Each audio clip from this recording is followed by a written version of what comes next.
রাজশাহী। আমার আম্মা মনে হয় এখন শুয়ে গেছে খেয়ে। অন্তর সব কিছু দেখতেছেন আপনি। অন্তরটা হইল সবকিছু কি মন। তাই আল্লাহ তাআলা বলেছেন তুমি হাত পাও গুনাহ করেছ, হাত পাও না মূল হলো তোমার অন্তর। তোমার চোখ গুনাহ করেছে, চোখ না মূল হলো অন্তর। তাই গুনাহমুক্ত অন্তর নিয়ে যদি আসতে পারো তাইলে কি পাইবা? মুক্তি। এখন গুনাহমুক্ত অন্তর পেতে হলে গুনাহ কাকে বলে সেটা তো প্রথম নাকি গুনাহ জানতে হবে। গুনাহ কি? গুনাহ জানতে হবে। জানতে হলে কি করতে হবে ভাই? আমরা কিছু যেটা জানি না এটা কি করি বলেন? অন্যের কাছে শিখি। শিখি। আমি যদি প্রথম যদি এখানে যে গার্মেন্টস হচ্ছে গার্মেন্টসে যাই, যেটা আমি জানি না কিভাবে সেলাই করতে হয়, কিভাবে কাজটা করতে হয়, আগের থেকে কি করি ভাই? জানি। তাহলে আমরাও গুনাহ কোনটায় কয়, কোনটা গুনাহ কোনটা সওয়াব এটা জানতে হবে। এই জানার জন্য এই মাদ্রাসাগুলো। তাইলে শরীয়ত জানা আমার আপনার জন্য এটা কি কি ভাই? ফরজ। ফরজ বুঝছেন কেমন ফরজ? এখন আমি এশার নামাজ পড়বো। এশার নামাজের যতগুলা মাসালা দরকার আছে আমার, এতগুলা মাসালা জানা আমার জন্য ফরজ। আমি রোজা রাখবো, রোজার সময় রোজার মাসালাগুলো জানা আমার ফরজ। আমি হজ করতে যাচ্ছি, হজের মাসালাগুলো জানা আমার ফরজ। আমি এখন বিবাহ করবো, বিবাহের মাসালাগুলো জানা আমার ফরজ। আমি ব্যবসা করবো, ব্যবসার মাসালাগুলো জানা আমার ফরজ।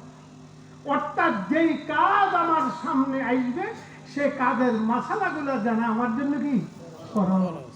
এখন ফরজ বিস্তারিত সব না, চলার মতো এগুলা এতটুকু জানা ফরজ। বিস্তারিত জানা ওই আলেমদের হুজুরদের জন্য। এটা 2-4 জনে জানলে আমরা সবাই মুক্ত হই।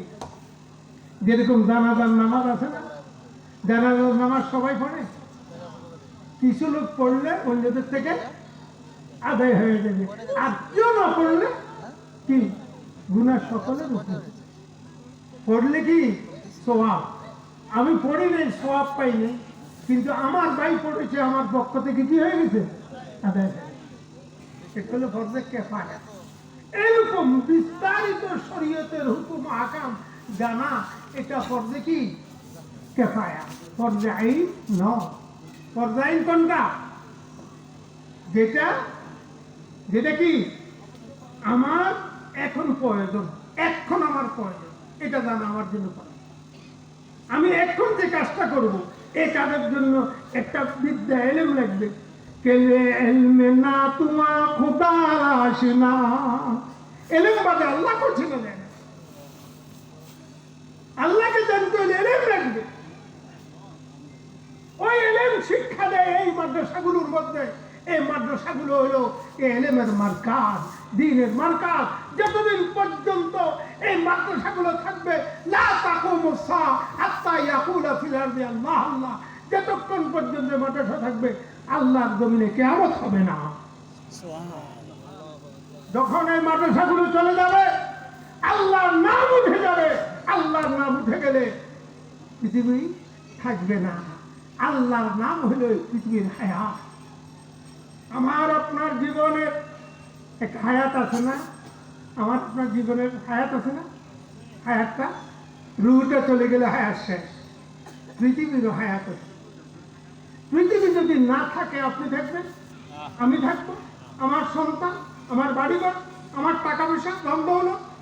আমাদের রাজা শেখ হাসিনা ভেঙে গেছে, যে কেউ থাকবে না যতক্ষণ পর্যন্ত আল্লাহর নাম থাকবে পৃথিবী। তাহলে এই পৃথিবী থাকবে, আল্লাহর নাম নাই, আল্লাহকে আমাদের পৃথিবীর দরকার না। তাই এই পৃথিবীর হায়াত হলো আল্লাহ। আল্লাহর নাম রক্ষা করে এই মাদ্রাসাগুলো। এই মাদ্রাসাগুলো মধ্যে যে ছাত্ররা পড়ে, ওস্তাদরা পড়ায়, আপনাদের ছেলে আপনাদের সন্তানরা পড়ে, এরাই আমাদেরকে রক্ষা করছে। এরাই রক্ষা করছে। এই মাদ্রাসাগুলো না থাকলে, এই আমার সম্পদ, আমি, আমার আত্মীয় স্বজন কেউ থাকতো না। তাইলে পৃথিবীর হায়াত হলো আল্লাহর নাম। আল্লাহর নাম রক্ষাকারী কি এই দিনই প্রতিষ্ঠানগুলো। তাইলে এগুলোর দরকার আছে ভাই? নিজের সন্তানকে দিবেন, দিবেন না ভাই? কি করবেন? আরে কি করবেন? ওই যে বলে গেল আমার ভাই, জীবনের শুরু मौत को समझा है तू काबिल अख्तिताम जिंदगी है ये शाम जिंदगी सुबह दवाम जिंदगी। अरे आकल न हो काबिल तुझे इस दुनिया से जाना है कि एक दिन खुदा के सामने तुझे दिखा देना है। কি মনে করছেন যাইতে হবে? থাকতে পারবেন কি ভাই? থাকতে পারবেন? থাকা জায়গা না, আমাদের থাকার জায়গা উনি বলেছেন কোথায় ছিল? কোথায়? আহমদ বাড়ি কোথায় ছিল? কেমনে? কি আপনি জান্নাতে ছিলেন? আমাদের বাবার বাড়ি ছিল কোথায়? কোথায়? বেহেশতে। আমাদের বাবার বাড়ি ছিল বেহেশতে। তাইলে ওই বাপের আমি কি সন্তান? সন্তান হলে আমি ওয়ারিসের সম্পত্তি হিসাবে আমার বাপ কোথায়? জান্নাতে। এখন যদি আমি সন্তান থাকি তাইলে না ওয়ারিসের সম্পত্তি বেহেশতের মধ্যে জায়গা পাবো। আর যদি কি সন্তান যদি কি হয়, কি হয় ভাই? ত্যায্য সন্তান হয়ে যায়, তাইলে বাপের সম্পত্তির মধ্যে ওয়ারিস সূত্রে পাবো?